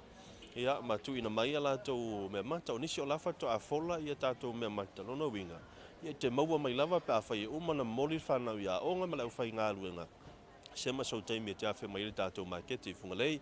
ia telefo iniso tatu fo la ina tau fa manta la ia mo na tatu matua ia i pe ona ia tatu atoesi o niu ma isi vaenga uma ia e mau ma lava ina tatu market funga lei asia si mai o nisi vaenga fai ona e su mai foi lo ili si tu o lo ia tatu teu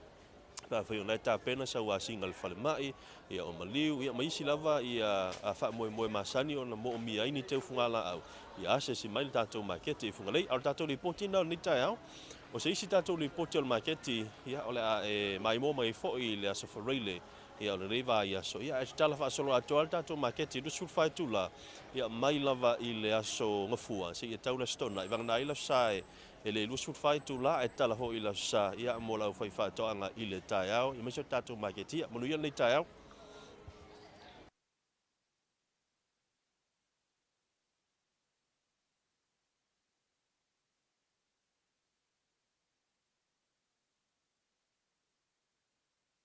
ai tu la e Talofa ila sa ia mo la fai fa to anga i le taiao i meso tatu market ia mo ia le taiao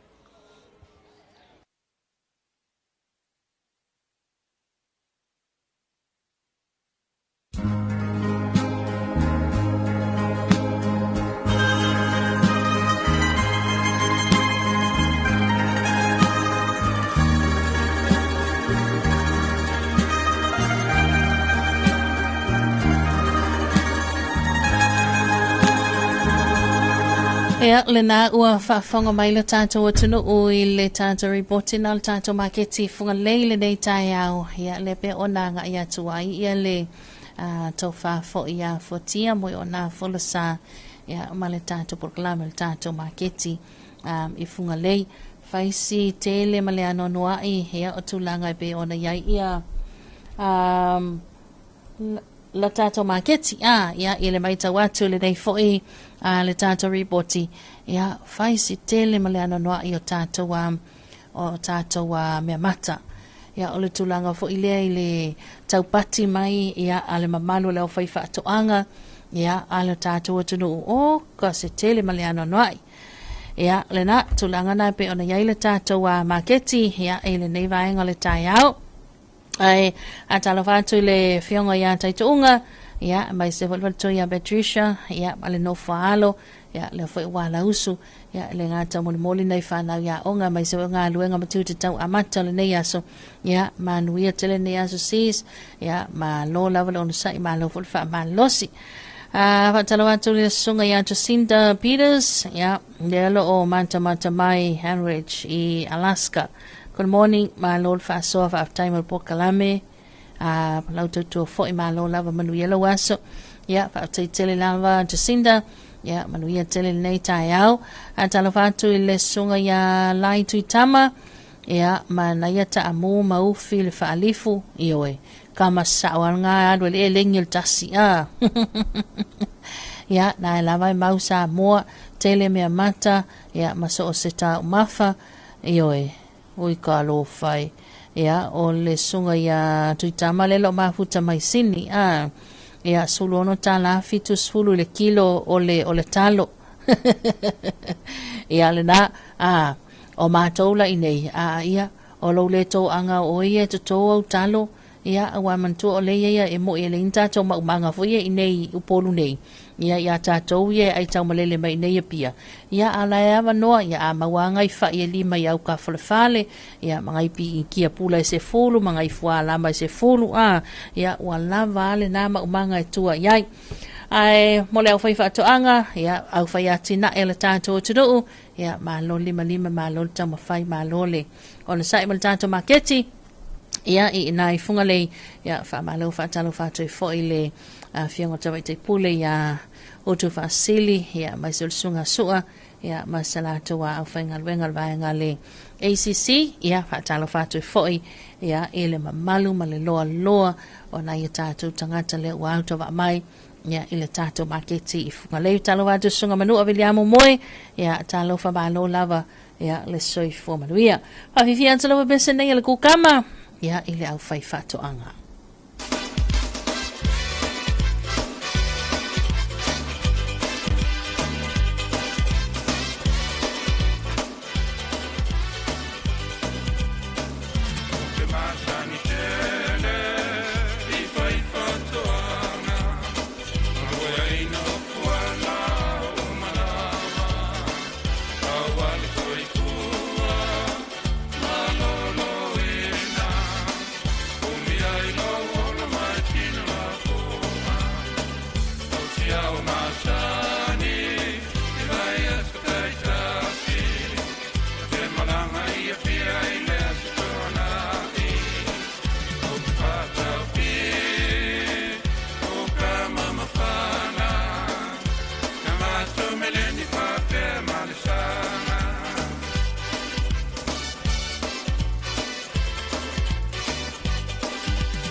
Talofa Samoa, take it to IP, number 1.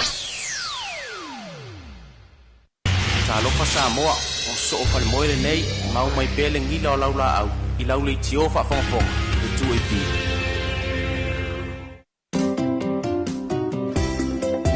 O le taule watine vaenga le taia o le o tailua se fulu ma le ono minuta le tana talia o le tula e iwa ia I le tautu o le neil si ufonga Samoa le lua api mai atu fo ina nisina o tatu musika ia le peona sa tawalunga to il tatu porkalame o le maketi I funga le ma le tatu ripoti a talavantu le sunga manu aviliamo moe ia talofa lava ma lol so I fomanuia talofa tu fo ile sunga ia Mikaele no numalo ia ma lo lava so I fomanuia le vaenga o le taiao manuia teletu te mawhaiva fa talofa tu fo ia ile sunga ia Shane ia maselato ainga la usu fo nei taiao ia malo le la usu malo lava so I fomanuia nai tamama nai tinale ma futa mai la tautu na mota malawa ia malo fo ila autopito la au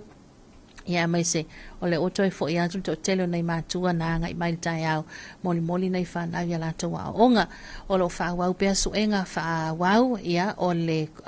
onga tonu nei to sanga ia po le media exam e pe ona fa nga solo ia o le si va enga le na fa mai anafia la to suenga ia o le si va enga le sa le fo fa mai anei ia fo fa mai ele nei va yaso ia suenga pe ona ia suenga lo onga tonu to sanga ia I le kalena o onga ia pe ona taula mua ile matanga luenga o onga manga no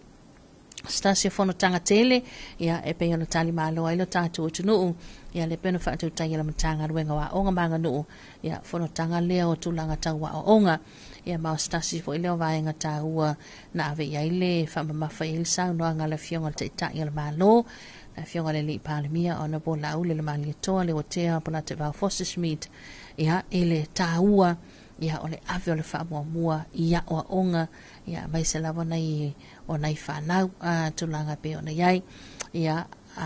ole onai e usuia ia le fonotanga le matali malo ai le tatu tunu ia and ole vaenga ho ingale ole fono lea ia sana ofiti lava na tali malo ai ia I fono tanga te tele pe nei se dia mal fast fulu ia le au fa io o atunu ia o le ai awa ia la tu sui ia ile fono tanga nei ia so lao se mitanga fo ima se fianga ia ile ia io Samoa ia I te tono tu ingali o fa pe nei e tali malo ia mafonoa ia ile tele o atunu o le lalangi ia le foi pe ona iwa tele vaenga te tele le ua sala laua tu aile tala ambelo tatu utunu ia mai se lava ia o vaenga lava ia patino tonu ia I tatou nei Samoa ia o le si vaenga tele na pe ona fatanu ina le tatu utunu ai o le asa sulfitu nei le masina yuni ia ile nei savalinga le nei tu sanga ia e taltono le tātou polkalame ele mawhaiana misi il tu inato whaamanianga o sui fomas whanau whaamanianga o aso whaamanatu o aso whailungaina ia ilo tātou tunu ele ngata o tātou ia mai se fo ile loa ia Samoa lo mawhaiana maua mai tātou whaasalau ali mo pinga te whailangi ia whea le tawhalo e maua mai mua mai ai New Zealand, Australia, Hawaii ia o Alaska o le malo tele America le atu Europa ia e whainai tato pa anga ie whai malanga atu le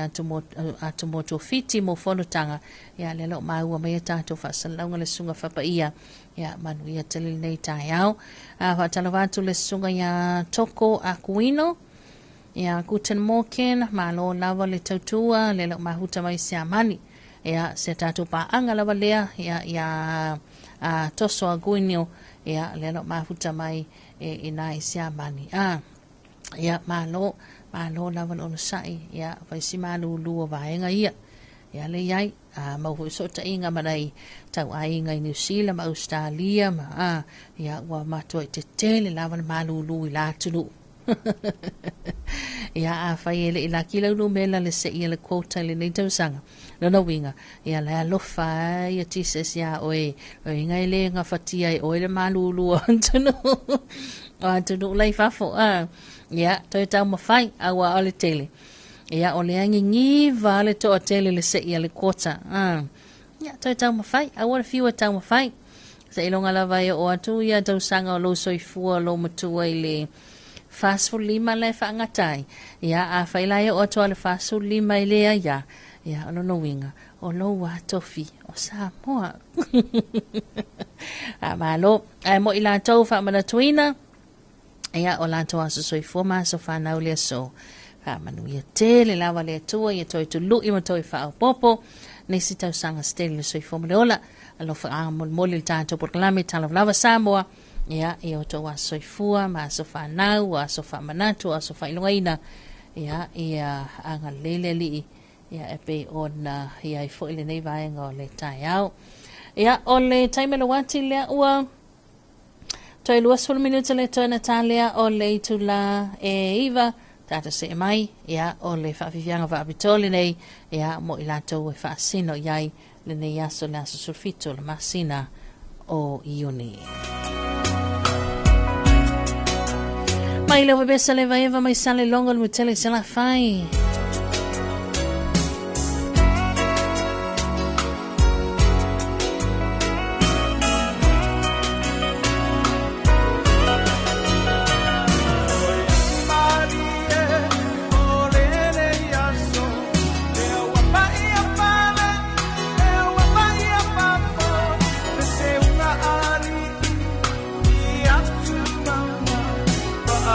Semana,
Samoa o so fa le moile nei mau mai pele ngila o laula au I laule I tio fa fonfonga e tu e pi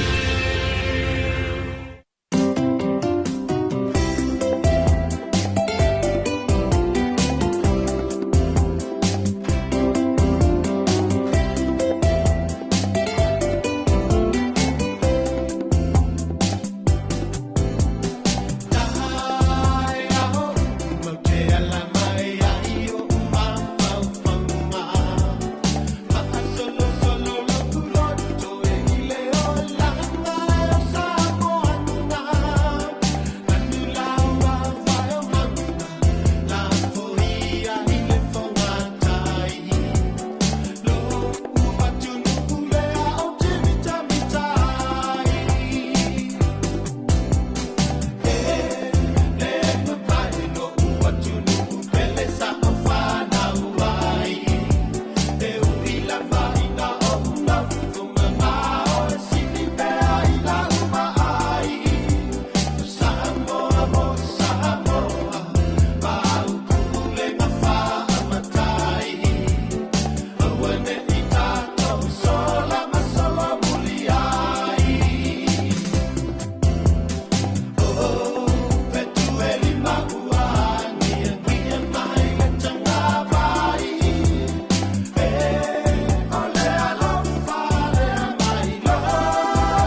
porka la me lo ofise o komisio ngā ruenga le malo,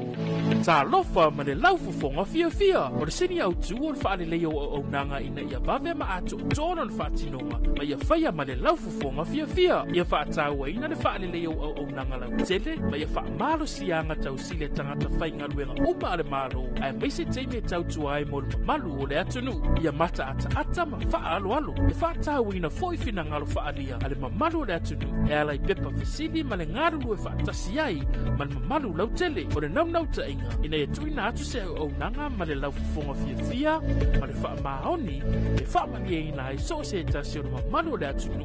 ilona vave, ma le lei ato o toa, ma o nei swinga uma, e a mata mai ia oe, wha ma ite swinga le lei, Talofa, ma le laufufonga fia. O le taule watine vaenga le tai au le uato e valu ma le awha minutele tōna tā leo le itu la e iwa, ia, o ni sinao tātou a whaalau iloa. O le lawa tātou te whaawawina, ia, le manu lauti, a le ofisa foi, ia, o tangata pulea, tangata whaingaluenga le malo, ia, po o le vaenga lea le bisasi, o le Talofa ma le laufonga fia. Nei foi tai au le o ngā titono nei vai aso lo usu mai, ia amatanga o ngā ruenga matiu te whia lava ia ngai aile nei aso, ia o lo whata ua lava, ia maua pēr lo fia, wha malu si au foi nāl tātou poklami Talofa Samoa, ia o a lava ni, vaenga foi o ani maunga e whaasanga tia te oe, ia e titono lo whane whai ngā ruenga, o a onga titono foi o a inga, ia po o mea whai ale lotu, o mea whai ale nuu, ia o monu tanga o vaenga uma va pena ia pe e te anga ia tu fo ila wati na e ia o sa tia mai ni me toa o lo ia po oni o ni lima lua fo i mani mani vai lua ia o vaenga nai fa o so i nai lo fia tau tātou ia pol kalami Talofa Samoa ia ma o pe lo fia ta pena ai ia la matanga nei aso ia mai so ngā luenga matiu te whai, vai hui nai tanga ia tu e tau mawhai sau loan, ia mau pēr lo fia. O lau fonga fia. Ia e ke ia uwhai mai le bank, ia taluai, ia ona lau fonga fia tele le ole a bruma tua i lau lo. A tana watu i le sunga ia longo vi i ona semo yangen, ia malo, ma lo la vol sei fo manuel ne vaenga le tai au ia o se vaenga vo isia sa fianga mga luenga matiu telefone po ia le wanga ia tu ia mo fainga malo longa ia inga le nganga ia lava le malo lo ia ma sa ili malosi ia e toi tang mo fai mai ai mato ia nga mai ai nga luenga matiu te ia o le afia na nei ma stai me le po na nei ai fa malo le lausu ia manato le ua la mai ufo i malta to por klame Talofa Samoa le nei tai au ia ona momoli leo le nganga whaaftai tele lava le pa ia ma le maagulunga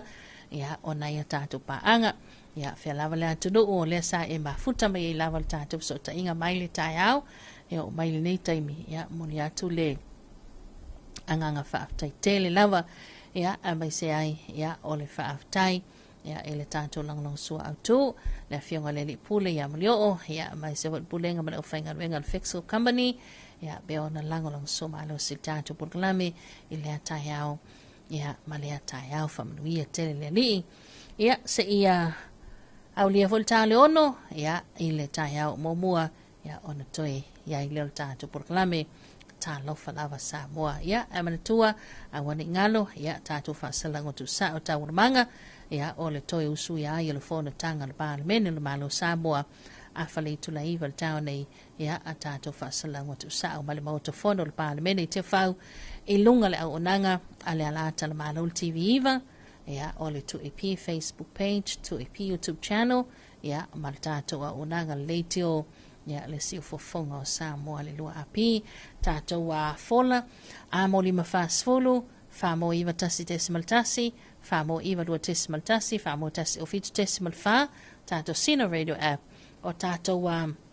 alau pepa umada ia le alo anga ia toa ia tātou whaasalango tu sao ia e le fono tanga al parlemene o Samoa po whela wala inga te iai pa te whainga anuenga ia la fo tele officer ia o la ua iai ia a la tu TV fo ia ki mai TV iwa al TV vale anga ia toi tatou whaasalonga ia ele phone tanga bale meno Samoa ia e te whaafonga foi ma tatou whaalongolongo ai ia e